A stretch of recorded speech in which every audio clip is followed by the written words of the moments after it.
comenta por aquí Juanico que, bueno, que ha llegado a leer que los rusos destruyeron 5 depósitos de municiones y tal, y que la media de balas que tienen los alemanes eran de 5 balas por rifle. Está bien, que sí está Uf, bien. Eh, eh, no hay. Fijaros, Berlín, para que os hagáis una idea, de norte, sur y de este a oeste había múltiples reservas de material, ¿de acuerdo? Uno de los más sonados, de los casos más célebres, es el Ministerio del Aire, ¿de acuerdo? Es un edificio que había sobrevivido muy bien hasta el final de la guerra, hasta los últimos días, y que contaba allí pues, con suministros de todo lo que os podéis imaginar, absolutamente de todo. De hecho, muchos de los carros de combate, en concreto Turkidirs, van a reamunicionarse allí, porque es un edificio, lógicamente, que está en pie, pues bueno, pues vamos a guardar ahí las cosas, ¿no? Bueno, pues efectivamente el Ejército Rojo a lo largo y ancho de Berlín captura múltiples depósitos de municiones, de combustible, pero no os penséis que eran enormes, ¿de acuerdo? O sea, ahí se aprovechaba un sótano, se aprovechaba una fábrica, se aprovechaba cualquier cosa para almacenar. De hecho, yo he visitado algún sótano de viviendas particulares que te dicen, no, mira, es que aquí el ejército guardó esto, guardó lo otro, o sea, hasta cosas que hoy nos pueden parecer una tontería, ¿de acuerdo? Yo me he alojado en algún barrio de Berlín, pues gracias a contactos locales, que justo donde yo me estaba quedando alojado era como el depósito local de leña o de carbón. Y bueno, ¿y esto qué coño nos... Perdón por la expresión, ¿qué tiene que ver con los militares? Bueno, esta gente por la noche pasa frío, necesita, ¿de acuerdo? Necesita leña con sí, la que sí, sí. calentarse, necesita carbón, ¿de acuerdo? Y pues lo mismo, extrapolarlo a los depósitos de Yo- munición, de medicinas, de víveres, ¿de acuerdo? También había. Entonces, el Ejército Rojo, lo que dice el oyente, vamos, multiplícalo. Y la munición, pues por suerte Berlín era una ciudad que contaba con bastante munición, pero lógicamente no podría haber resistido mucho más. Es que si te pones a pensar en un cerco de un mes, yo dudo que hubiese llegado la defensa de Berlín a estirarse más allá de esos 8 días que duró la batalla. Pues bueno, se podría haber llegado al medio mes, a 15 días. Pues a lo mejor sí, de acuerdo, pero sí, sí. munición había por suerte, porque Berlín, lógicamente, tenía unos arsenales bastante potentes, ¿de acuerdo?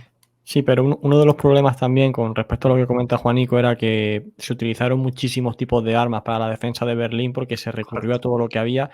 hasta se comenta que se utilizaron hasta fusiles de la guerra franco-prusiana. O sea, Bueno, de, eh, de hecho hay todo, defensores que salen vestidos con la mitad del uniforme de la Gran Guerra, de la guerra pues, anterior. Salen ahí tíos vestidos con... claro, Pues es pues, que es lo que había, es lo pues que había. entre eso, depósitos de armas que se habían capturado en Francia, en todos los países aliados, hizo ahí un pupurri de todo, entonces claro, la Correcto, munición. correcto. En Berlín creo que cerca había fábricas de munición, pero bueno, para abastecer a tu armamento nacional, pero claro, si estás utilizando un montón de armas extranjeras que ya no se produce ese tipo de munición, pues hay lo que hay. Y si para un arma hay 20 balas, pues hay 20 balas y no hay más. Exacto. Por suerte, para los defensores de Berlín, pues bueno, las armas que estaban utilizando eran bastante convencionales, quiero decir, porque estaban con los STG-44, los fusiles de asalto.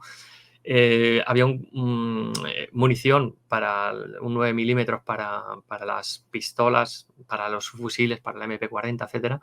Y sobre todo, muchísima munición para fusilería. Pensad que todos los defensores no iban con ese TG-44, a ver la proporción, o MG-42, no, a ver, no, había de todo, ¿de Sí, sí. acuerdo? No penséis que todos los soldados iban con armamento ultramoderno, no, o sea, esto lógicamente hay unas proporciones, cuanto más moderno es el armamento, menos proporción hay, ¿de acuerdo? De hecho, por mucho que fuese Berlín y hubiese muchas Waffen-SS, muchos lucharon a base de Kar 98, ¿de acuerdo? No lo olvidéis, o sea, es un dato también interesante. Claro, claro. Pues bueno, comenta aquí ALB Moss que cuánto sobre la inundación de los túneles del metro de Berlín, si es cierto y si es verdad que se ahogaron una multitud de personas. Sí, la vida, para que os hagáis una idea, yo me baso también en, bueno, aparte de familiares y de testigos que estuvieron allí, de escritos de los diplomáticos, porque los diplomáticos, a diferencia de un diario personal, que sí, que le puedes dar tu carga emotiva, más subjetiva, los diplomáticos, ojo con ellos, porque son como unos notarios, o sea, están dando fe de lo que ocurre muchas veces de una forma totalmente objetiva. Oye, pues nos han bombardeado a tal hora, me he tenido que ir al refugio no sé qué, me he tenido que meter en el túnel de metro no sé cuál. Correcto. dan una información breve muchas veces y bueno, y súper detallada. ¿Qué ocurre con los túneles de Berlín? Pues que es una ciudad. Se ha convertido en todo lo que os podéis imaginar. Cocinas de campaña, hospitales de campaña, cuarteles, puestos de mando. De hecho, la Norland y el general Krukenberg, que es el general al mando de las últimas tropas extranjeras en la defensa de Berlín, uno de sus últimos puestos de mando y donde otorga las últimas condecoraciones más prestigiosas que os podéis imaginar, las concede en un vagón de metro, en una estación de metro, ¿vale? Porque es que ya no hay ciudad donde refugiarse, porque lógicamente está todo batido por la artillería enemiga.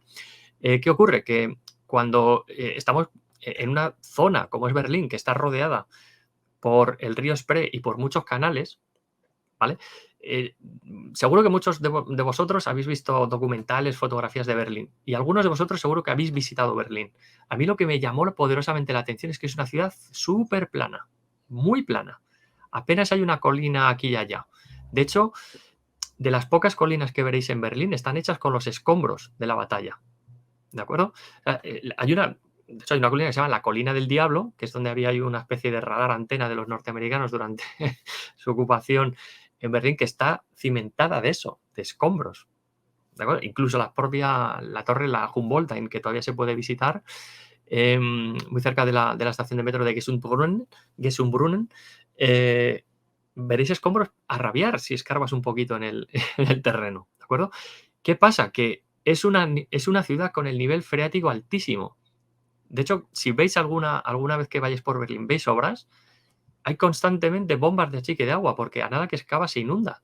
¿Qué pasa con la batalla de Berlín? ¿Qué pasa con sus túneles de metro? Que sí que es cierto que hay unas versiones que apuntan a que dinamitaron algunos túneles. ¿De acuerdo? Tiene su lógica, tienes que intentar evitar que el enemigo avance por ahí. Los rusos no son gilipollas. Ya habían visto lo que había en Stalingrado, que las alcantarillas era, vamos, la M30 si tú quieres. Te puedes mover de un punto a otro por la ciudad.